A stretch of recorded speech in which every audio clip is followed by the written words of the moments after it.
ਸਤਿ ਸ਼੍ਰੀ ਅਕਾਲ ਦੋਸਤੋ। ਪੋਜ਼ੀਟਿਵ ਪੰਜਾਬ ਦੀ ਸਾਹਿਤਕ ਟ੍ਰੇਨ ਅੱਜ ਮਾਲਵੇ ਤੋਂ ਹੁੰਦੀ ਹੋਈ 7 ਸਮੁੰਦਰ ਪਾਰ ਦਾ ਸਫ਼ਰ ਤੈਅ ਕਰੇਗੀ। ਇਹ ਯਾਦਗਾਰ ਸਫ਼ਰ ਅੱਜ ਅਸੀਂ ਇਸ ਲਈ ਤੈਅ ਕਰ ਰਹੇ ਹਾਂ ਕਿਉਂਕਿ ਸਾਡੀ ਚਹੇਤੀ ਲੇਖਿਕਾ ਦਾ ਅੱਜ ਜਨਮ ਦਿਨ ਹੈ। ਹਾਂਜੀ, ਤੁਸੀਂ ਸਹੀ ਪਹਿਚਾਨਿਆ, ਅੱਜ ਸਾਡੀ ਹਰਮਨ ਪਿਆਰੀ ਲੇਖਿਕਾ ਸ਼ਸ਼ੀਪਾਲ ਸਮੁੰਦਰਾ ਜੀ ਦਾ ਜਨਮ ਦਿਨ ਹੈ। ਸ਼ਸ਼ੀਪਾਲ ਸਮੁੰਦਰਾ USA ਰਹਿੰਦੀ ਪੰਜਾਬੀ ਲੇਖਕ ਹੈ। ਉਹ ਕਵਿਤਾ, ਕਹਾਣੀ ਅਤੇ ਨਾਵਲ ਤਿੰਨੇ ਵਿਧਾਵਾਂ 'ਚ ਲਿਖਦੀ ਹੈ। ਉਹਦੇ ਮਾਂ-ਬਾਪ ਦੁਆਬੇ ਤੋਂ ਸਨ, ਪਰ ਬਾਪ ਮਾਲਵੇ ਵਿੱਚ ਸਕੂਲ ਟੀਚਰ ਹੋਣ ਕਰਕੇ ਸਮੁੰਦਰਾ ਨੇ ਉਸ ਇਲਾਕੇ ਦੇ ਪਿੰਡਾਂ ਵਿੱਚ ਸੁਰਤ ਸੰਭਾਲੀ ਅਤੇ ਵੱਡੀ ਹੋਈ।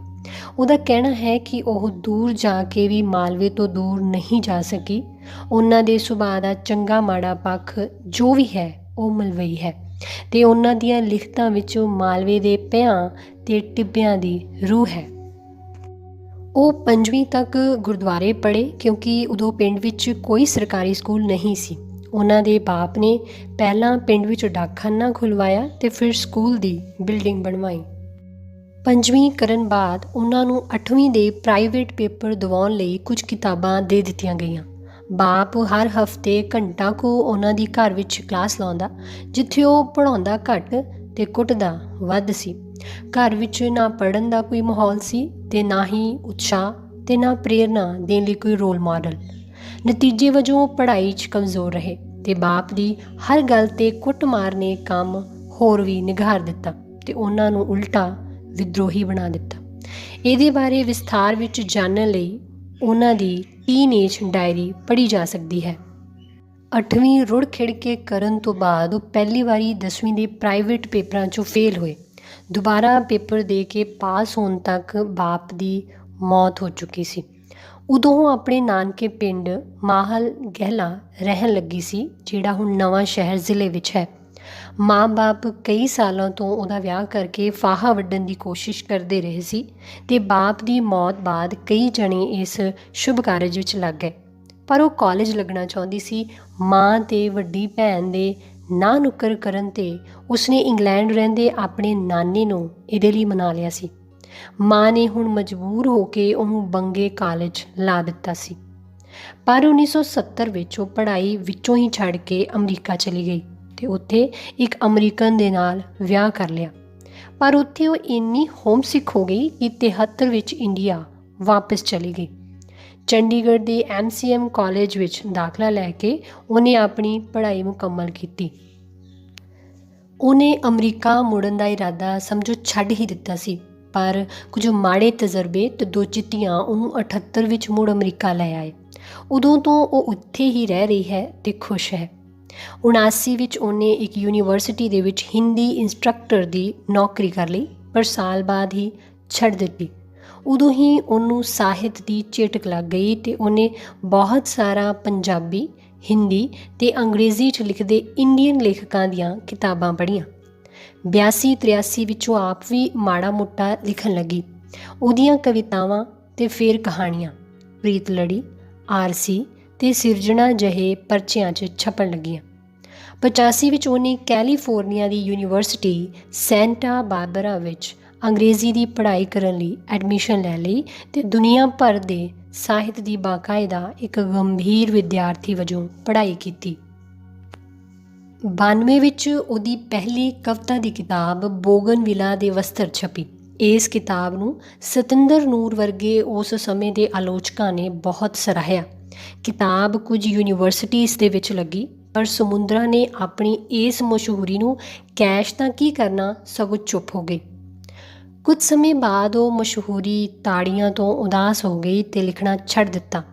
ਫਿਰ ਇੱਕ ਦਿਨ ਪੈਨ ਅਤੇ ਕਾਗਜ਼ ਚੁੱਕਿਆ ਅਤੇ ਮੁੜ ਲਿਖਣ ਬੈਠ ਗਈ। ਨਤੀਜਾ 19 ਵਰ੍ਹਿਆਂ ਬਾਅਦ 2011 'ਚ ਕਵਿਤਾ ਦੀ ਦੂਜੀ ਕਿਤਾਬ ਮੇਰੇ ਮਨ ਦੀ ਕੋਇਲ ਛਪੀ ਅਤੇ ਤੀਜੀ 2015 'ਚ ਸੜਕ ਛਾਪ ਸ਼ਾਇਰੀ। 2019 ਵਿੱਚ ਨਾਵਲ ਜੁਗਨੀ ਛਪਿਆ ਅਤੇ ਇੱਕ ਕੁੜੀ ਦੀ ਗੁਪਤ ਡਾਇਰੀ ਜਿਹੜੀ ਉਹਦੀ ਟੀਨਏਜ ਉਮਰ 'ਚ ਬੀਤੀਆਂ ਘਟਨਾਵਾਂ ਬਾਰੇ ਹੈ। ਸ਼ਸ਼ੀਪਾਲ ਸਮੁੰਦਰਾ ਦਾ ਕਹਿਣਾ ਹੈ ਕਿ ਉਹ ਬੇਹੱਦ ਖੁਸ਼ ਰਹਿਣ ਵਾਲੀ ਇਨਸਾਨ ਹੈ ਅਤੇ ਉਹ ਸਮਝਦੀ ਹੈ ਕਿ ਉਹਦੇ ਕੋਲ ਜੋ ਕੁਝ ਵੀ ਹੈ ਉਹਨੂੰ ਹਮੇਸ਼ਾ ਕੁਦਰਤ ਵੱਲੋਂ ਮਿਲਿਆ ਇੱਕ ਤੋਹਫਾ ਹੈ। ਇਸ ਲਈ ਹਰ ਛੋਟੀ ਤੇ ਵੱਡੀ ਚੀਜ਼ ਲਈ ਉਹ ਇਸ ਕੁਦਰਤ ਦੀ ਸ਼ੁਕਰਗੁਜ਼ਾਰ ਹੈ। ਅੱਜ ਕੱਲ੍ਹ ਉਹ ਇੱਕ ਕਹਾਣੀਆਂ ਦੀ ਕਿਤਾਬ 'ਤੇ ਕੰਮ ਕਰ ਰਹੀ ਹੈ ਅਤੇ ਛੇਤੀ ਹੀ ਕਵਿਤਾ ਦੀ ਅਗਲੀ ਕਿਤਾਬ ਛਪਾਉਣ ਦਾ ਪਲਾਨ ਹੈ। ਸਾਨੂੰ ਉਹਨਾਂ ਦੀ ਇਸ ਕਿਤਾਬ ਦਾ ਵੀ ਪਹਿਲੀਆਂ ਕਿਤਾਬਾਂ ਵਾਂਗ ਬੇਸਬਰੀ ਨਾਲ ਇੰਤਜ਼ਾਰ ਹੈ।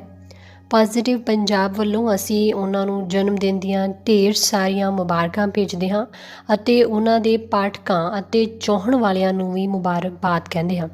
ਸ਼ਾਲਾ ਸਾਡੀ ਇਹ ਲੇਖਿਕਾ ਇਸੇ ਤਰ੍ਹਾਂ ਹੀ ਲਿਖਦੀ ਰਹੇ ਅਤੇ ਅਸੀਂ ਇਹਨਾਂ ਨੂੰ ਇਸੇ ਤਰ੍ਹਾਂ ਹੀ ਪੜ੍ਹਦੇ ਰਹੀਏ। ਜਾਂਦੇ ਜਾਂਦੇ ਅਸੀਂ ਉਹਨਾਂ ਦੀ ਇੱਕ ਪਿਆਰੀ ਨਜ਼ਮ ਦਰਸ਼ਕਾਂ ਨਾਲ ਜ਼ਰੂਰ ਸਾਂਝੀ ਕਰਾਂਗੇ। ਕਵਿਤਾ ਹੈ ਉਦਾਸੀਆਂ। ਜਿਵੇਂ ਗਿਆ ਸੀ ਨਾਨਕ ਉਦਾਸੀਆਂ ਤੇ, ਜਿਵੇਂ ਗਿਆ ਸੀ ਨਾਨਕ ਉਦਾਸੀਆਂ ਤੇ, ਉਸੇ ਰਾਹ ਤੇ ਉਸ ਤੇ ਸਿੱਖ ਜਾਂਦੇ। ਸੀਨੇ ਜੋਸ਼ ਉਹੀ ਤੇ ਹੋਸ਼ ਉਹੀ, ਕਰਨ ਗੋਸ਼ਟੀਆਂ ਜਿੱਥੇ ਵੀ ਰੁਕ ਜਾਂਦੇ। ਤੁਰ ਪਈਏ ਖਲਕਤ ਨਾਲ ਸਾਰੀ, ਤੁਰ ਪਈਏ ਖਲਕਤ ਨਾਲ ਸਾਰੀ, ਕੁਝ ਵੇਂਦੇ ਬੂਹੇ ਬਾਰੀਆਂ ਚੋਂ। ਨਹੀਂ ਪਰਤੇਗਾ ਇਹ ਹਜ਼ੂਮ ਪਿਛਾਂ, ਨਹੀਂ ਪਰਤੇਗਾ ਇਹ ਹਜ਼ੂਮ ਪਿਛਾਂ, ਨਾ ਡਰਦੇ ਇਹ ਕਿਸੇ ਦੁਸ਼ਵਾਰੀਆਂ ਤੋਂ। ਭਾਈ ਲਾਲੋ ਦੇ ਨੇ ਇਹ ਕਿਰਤ ਹਾਣੀ, ਭਾਈ ਲਾਲੋ ਦੇ ਨੇ ਇਹ ਕਿਰਤ ਹਾਣੀ, ਰਹੇ ਭੁੱਖੇ ਪਰ ਢਿੱਡ ਭਰਿਆ ਦੇਸ਼ ਦਾ ਏ। ਸਦਾ ਚੁੱਕ ਸਲੀਬਾਂ ਤੁਰੇ ਨੇ ਇਹ, ਕੀ ਕਹੀਏ ਜੋ ਸਬਰ ਇਹਨਾਂ ਦਾ ਏ। ਨਾ ਡਰ ਬਾਬਰਾਂ ਦਾ ਨਾ ਹੋਰ ਰੁਕਾਵਟਾਂ ਦਾ, ਨਾ ਡਰ ਬਾਬਰਾਂ ਦਾ ਨਾ ਹੋਰ ਰੁਕਾਵਟਾਂ ਦਾ। ਉਹ ਤਾਂ ਦਰਿਆ ਦੇ ਵਹਿਣ ਜਿਉਂ ਵਹਿ ਜਾਂਦੇ। ਰੱਬ ਵਸਦਾ ਨਿਸ਼ਚਿਆਂ ਵਿੱਚ ਇੱਥੇ, ਨਹੀਂ ਨੀਰ ਐਸੇ ਕਦੇ ਸੁੱਕ ਜਾਂਦੇ। ਗੱਲ ਰਿਜ਼ਕ ਦੀ ਹੈ ਤੇ ਸਿਦਕ ਦੀ ਹੈ, ਗੱਲ ਰਿਜ਼ਕ ਦੀ ਹੈ ਤੇ ਸਿਦਕ ਦੀ ਹੈ। ਉਹੀ ਮੁਸ਼ਕ ਹੈ ਅੱਜ ਪਸੀਨਿਆਂ ਦੀ, ਮਿੱਟੀ ਜਾਗ ਪਈ ਤੇ ਆਵਾਜ਼ ਆਈ। ਮੈਨੂੰ ਲੋੜ ਹੈ ਇਹਨਾਂ ਨਗੀਨਿਆਂ ਦੀ, ਮੈਨੂੰ ਲੋੜ ਹੈ ਇਹਨਾਂ ਨਗੀਨਿਆਂ ਦੀ।